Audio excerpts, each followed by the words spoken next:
आज Doubtnut app download करें। Doubtnut पर अपने सभी गणित, रसायन विज्ञान, भौतिक विज्ञान और जीव विज्ञान के डाउट्स का करो सफाया। बस प्रश्न की फोटो खींचो, एक ही प्रश्न को क्रॉप करो और तुरंत वीडियो सोल्यूशन पाओ। अभी डाउनलोड करें। देखिए, प्रश्न में हमें दिया हुआ है कि दो एक समान छड़ चुंबकों के चुंबकीय आघूर्ण क्रमशः m तथा 2m है। चुंबकीय आघूर्ण के मान बता दिए गए हैं। उनको इस प्रकार से संयोजित किया गया है कि इनके समान ध्रुव एक ओर होते हैं। इस स्थिति में अगर क्षैतिज तल में दोलन कराने पर इनके लिए उनके दोलन काल का मान t1 है। अब यदि एक चुंबक के लिए उसकी ध्रुवता को उलट दिया जाता है, मतलब हमने उसके ध्रुवों को अलग अलग कर दिया, मतलब विपरीत दिशा पे कर दिया, तो इस प्रकार से हम फिर से इसे समायोजित करते हैं तो इनका दोलन काल का मान t2 हो जाता है। तो सही कथन कौन सा है, ये हमसे पूछा जा रहा है। क्या t1 का मान t2 से कम है, क्या t1 का मान t2 से अधिक है, क्या t1 और t2 के मान बराबर हैं, या अंतिम रूप में बोला जा रहा है कि t1 का मान अनंत होगा। मतलब पहली स्थिति पर जो यहाँ पर आवर्तकाल का मान है वो क्या होगा, अनंत होगा, ये बोला जा रहा है। तो कौन सा विकल्प सही होगा वो हमें देखना है। देखिए, हमारे पास स्थितियां हैं, दो एक समान चुंबक हैं। हमने ले लिया एक समान चुंबक के लिए एक हिस्सा, और दूसरा चुंबक जो है उन्हें भी हमने कुछ इस तरह से ही ले लिया। दोनों के ध्रुव यहाँ पर n और s के रूप में, n और s हमने ले लिया, n और s के रूप में। पहला है तो हमने इसे पहला, और दूसरा है तो दूसरा हमने ले लिया। इस प्रकार से संयोजित किया जाता है। अब बोला जा रहा है कि इनके लिए जो चुंबकीय आघूर्ण के मान है कैपिटल M है पहले के लिए, और दूसरे के लिए उसका मान 2m के रूप में प्रदर्शित किया गया है।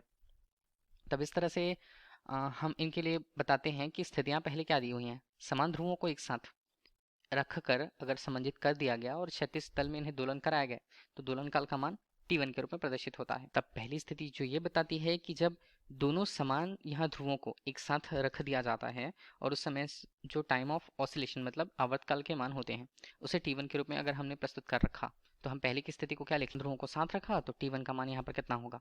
t1 का मान यहाँ पर हम लिखें तो ये होता है 2 पाई के रूप में, वर्गमूल हमने लिया, तब इसका मान यहाँ पर क्या बनता है, ये मान बनता है पहले के लिए ये I1 और दूसरे के लिए हिस्सा I2 के रूप में। और अगर हम इसे लिखें तो ये हमारे पास बनता है उनके ध्रुव प्राबल्य M1 और M2, और हमने यहाँ पर ले लिया है BH, मतलब यहाँ पर क्षैतिज रूप से जो मान होता है चुंबकीय क्षेत्र का वो हमने ले लिया। इस तरह से हमें ये पता है। और अगर हम यहाँ पर देखें तो कैपिटल M1 यहाँ पर स्मॉल m1 हमें क्या बता रहे हैं, ध्रुव के लिए उनके चुंबकीय आघूर्ण को, पहले के लिए इसका मान m है और m2 के लिए इसका मान कितना है, कैपिटल 2m के रूप में है। इन्हीं मान को हम रखते हैं तो t1 का मान हमारे लिए क्या बनता है, 2 पाई। यहाँ पर वर्गमूल के रूप में इसका मान हमारे पास, ये हमारे पास बनेगा I1, धन यहाँ पर ये बनेगा हमारे पास I2, और नीचे हम इसके मान को देखें तो ये हमारे पास कितना बनता है, कैपिटल 3m BH के रूप में। तो फिलहाल तो इसे हमने ले लिया समीकरण 1 के रूप में ताकि हम आगे इसकी तुलना कर सकें। फिलहाल समीकरण 1 ले लेते हैं। दूसरा स्थिति हमारे पास क्या है कि अगर हमने एक चुंबक के लिए उसके ध्रुव को क्या कर दिया है, बदल दिया है, मतलब अब हम ये कह सकते हैं कि असमान ध्रुवों को हमने साथ रखेंगे, उसे हम t2 के रूप में अगर लिखें तो उसका मान क्या होगा, 2 पाई। फिर से हमने वर्गमूल के अंदर लिया इसे, तो यहाँ पर मान कैसे बनते हैं, ये हमारे पास मान बनेगा I1 धन यहाँ पर मान बनेगा I2 के रूप में, और अगर हम इसे नीचे लिखें तो ये हमारे पास क्या बनता है, यहाँ पर M2 ऋण M1 के रूप में, और ये हमारे पास बनेगा BH। अब M1 M2 के मान तो हमें पता है तो हम उनके मानों को सीधे रखते हैं, और यहाँ पर समीकरण हमने लिखा तो 2 पाई यहाँ पर होता है, ऊपर देखिएगा I1 धन I2 यहाँ पर मान बनते हैं। इस तरह से नीचे अगर हम मान को, हमें क्या मिलता है, नीचे हमें मिलता है कैपिटल M BH के रूप में। तो ये हमें मिला और इसे हमने ले लिया फिलहाल तो समीकरण 2 के रूप में।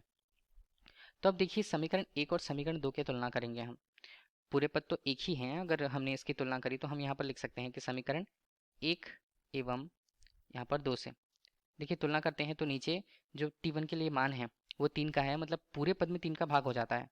तो हम उसे क्या लिखें, तो t1 का मान हम देख रहे हैं कि वो क्या होता है, वो कम होता है t2 से। तो इस तरह से हमें समझ मिला कि आवर्तकाल का मान, मतलब अगर हम दोनों चुंबकों को एक साथ रख करके क्षैतिज तल में दोलन करवाते हैं तो पहली स्थिति पर जो हमें समान ध्रुवों को एक साथ हमने रखा था उस समय जो आवर्तकाल का मान होगा वो कम होगा।